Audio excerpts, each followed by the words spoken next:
Keshav online classes में आपका स्वागत है। आज हम व्याकरण पढ़ेंगे और व्याकरण में भी संधि। तो सामान्य रूप से संधि 3 प्रकार की होती है, जो इस प्रकार से है।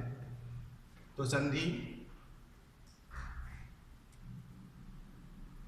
में संधि का शाब्दिक अर्थ सबसे पहले समझते हैं।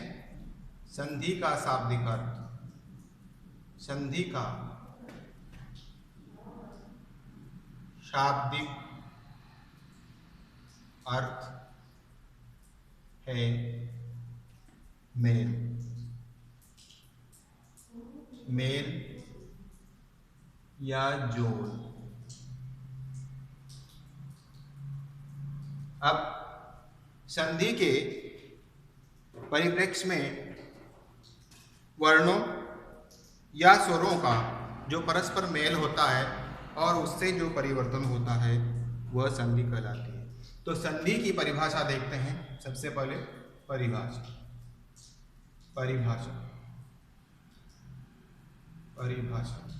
परिभाषा में है स्वरों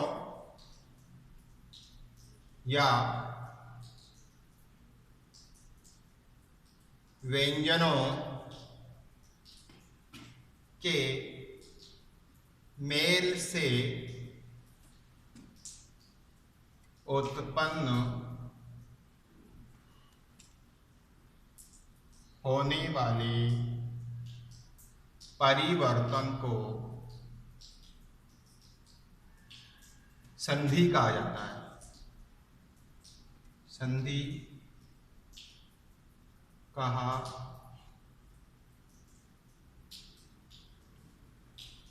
जाता है। स्वर या व्यंजन जब आपस में मिलेंगे तो स्वर और व्यंजनों के मेल से जो परिवर्तन आएगा वो से करते हैं, वह संधि कहलाएगा। अब संधि के सामान्य रूप से 3 भेद हैं जो इस प्रकार से हैं। पहला है स्वर संधि, दूसरा व्यंजन संधि और तीसरा है विसर्ग संधि। तो संधि का शाब्दिक अर्थ है मेल या जोड़। परिभाषा में स्वरों या व्यंजनों के मेल से जो परिवर्तन होगा वह संधि कहा जाएगा। अब संधि 3 प्रकार की, तो स्वर, व्यंजन और विसर्ग। तो सबसे पहले हम पढ़ेंगे स्वर संधि। तो स्वर संधि पढ़ेंगे तो अब स्वर संधि की परिभाषा देखते हैं। तो परिभाषा देखते हैं इसकी। स्वर संधि की 2 स्वरों के मेल से जो परिवर्तन होता है वह स्वर संधि कहलाता है। तो स्वर संधि 2 स्वरों के मेल से उत्पन्न होने वाले परिवर्तन को स्वर संधि कहा जाता है। स्वर संधि कहा जाता है। 2 स्वरों के मेल से उत्पन्न होने वाले परिवर्तन को स्वर संधि कहा जाता है। अब इस स्वर संधि के भी भेद हैं। स्वर संधि के भी भेद हैं जो आप देख रहे हैं। तो जो इस प्रकार से स्वर संधि के भेद, तो स्वर संधि के भेद, स्वर संधि के भेद जो इस प्रकार से हैं, इसमें है दीर्घ संधि, गुण संधि, गुण संधि, यण संधि, वृद्धि संधि, वृद्धि संधि, आयादि संधि, आयादि संधि, पूर्व रूप संधि, पूर्व रूप संधि और पररूप, पररूप संधि, ये इसके भेद हैं। तो स्वर संधि के भेद में दीर्घ संधि, गुण संधि, यण संधि, वृद्धि संधि, आयादि संधि, पूर्व रूप संधि और पररूप संधि। तो इसमें हम पढ़ेंगे दीर्घ संधि। शुरू से देख लेते हैं। संधि, संधि का शाब्दिक अर्थ है मेल। 3 भेद माने जाते हैं सामान्य रूप से। तो स्वर संधि, व्यंजन संधि और विसर्ग संधि। इसमें स्वर में भी इसके भेद हैं दीर्घ, गुण, यण, वृद्धि, आयादि, पूर्व रूप और पररूप।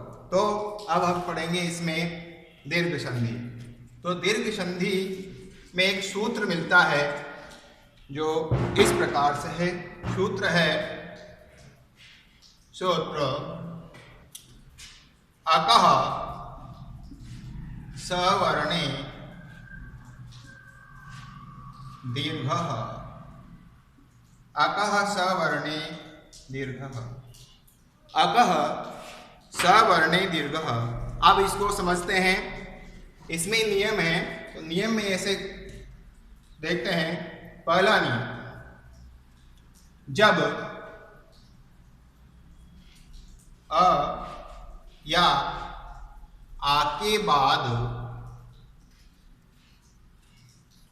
अ या आ आवे तो दोनों के स्थान पर, दोनों के स्थान पर दीर्घ अर्थात आ हो जाता है, हो जाता है। जब अ या आ के बाद में अ या आ आवे तो दोनों के स्थान पर आ हो जाता है। दूसरा नियम, जब ई या ई के बाद ई या ई आवे तो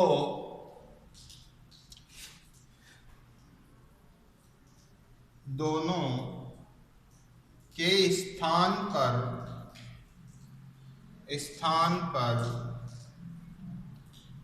ई हो जाता है, दीर्घ ई हो जाता है। अगला नियम, जब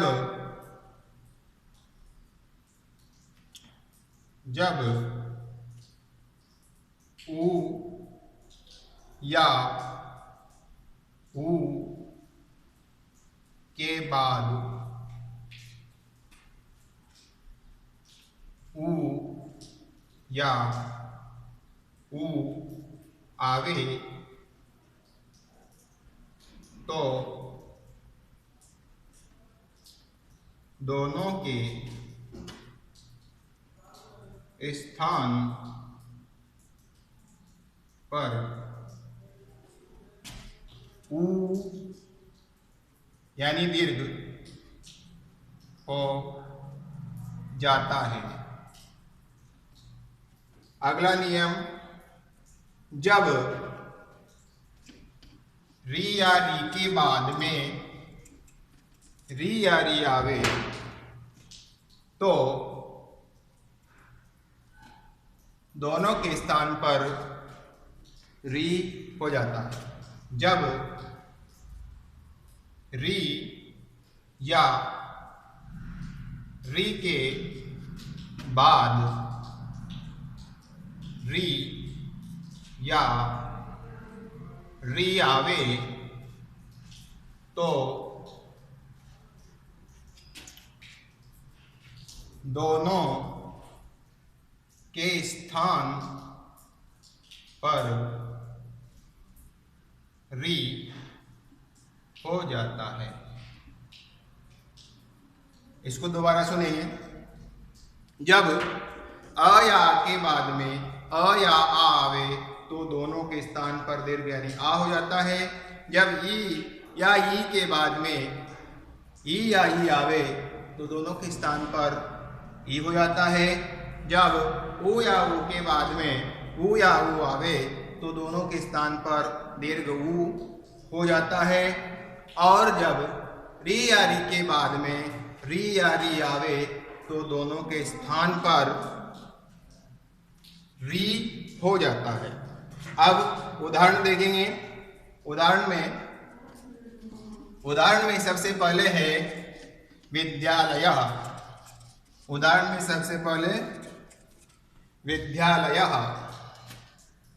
विद्यालय विद्यालय। संधि विच्छेद करेंगे तो बनेगा विद्या विद्याधन आलय। विद्याधन आलय। विद्या में दे में आ और आले का आ दोनों मिलकर क्या बन जाते हैं? दीर्घ आ। ऐसे ही रामावतारः रामावतारः,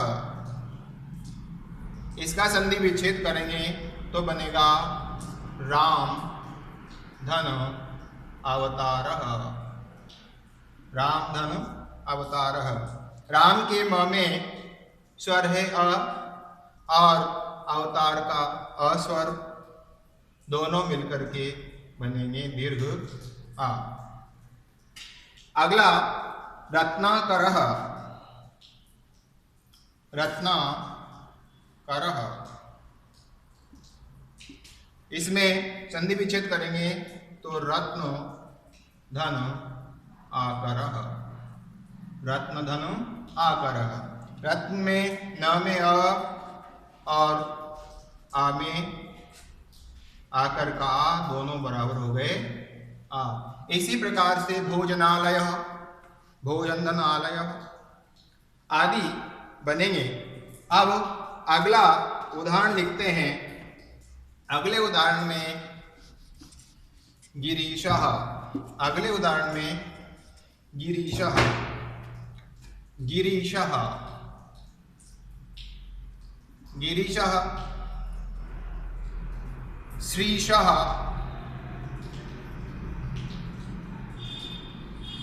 संधि विच्छेद करेंगे तो गिरी धन ईशः। गिरी में ई स्वर और बाद में ईश का ई दोनों मिलकर के बन गए अकः। सवर्णे दीर्घः, सूत्र से ये क्या बन गया? दीर्घ बन गया, तो ये बन गया ई। ऐसे ही श्रीश में श्रीधन ईशः, इसमें भी श्री का ई और ईश का ई दोनों मिलकर के बन गए दीर्घ ई। तो श्रीशः, अब इनका शाब्दिक अर्थ देखते हैं। गिरीशः यानी गिरी, और उसके इस यानी गिरीश हिमालय। श्रीशः, श्री यानी होता है लक्ष्मी, और लक्ष्मी के स्वामी अर्थात विष्णु। अब अगला उदाहरण इसमें देखते हैं। अगला उदाहरण है गुरुपदेशः। गुरुदेशः, तो इसमें होगा गुरु धन उपदेशः, अर्थात गुरु का उपदेश। इसमें ऊ है और यह ऊ दोनों मिलकर के दीर्घ हो गए।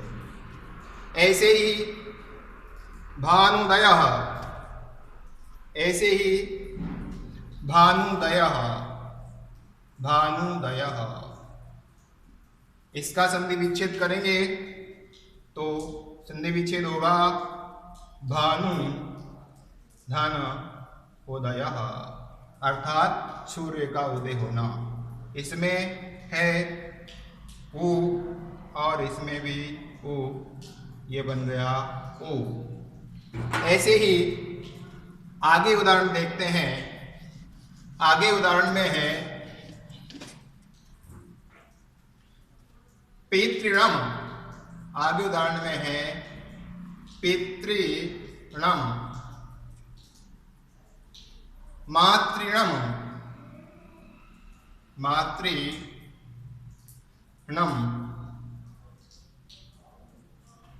तो इसका संधि विच्छेद करेंगे तो बनेगा पितृ धन ऋणम, अर्थात पिता का ऋण। इसमें पितृ में री और ऋणम का री दोनों मिलकर के बन गए री। ऐसे ही मातृ मातृ, इसका संधि विच्छेद बनेगा मातृधन ऋणम। तो इसमें भी री और ये री दोनों मिलकर के बन जाएंगे री। ऐसे ही एक उदाहरण और लेते हैं। होत्रिकारः, होत्रिकारः, होत्रिकारः, इसका संधि विच्छेद होगा होत्री धन, होत्री धन ऋकारः। इसमें भी होत्री का री और ऋकार का री दोनों मिलकर के बन गए री। ये दीर्घ संधि के उदाहरण हैं जो हमने देखे, और इसके बाद हम पढ़ेंगे गुण संधि, ये इसके बाद में देखेंगे। धन्यवाद।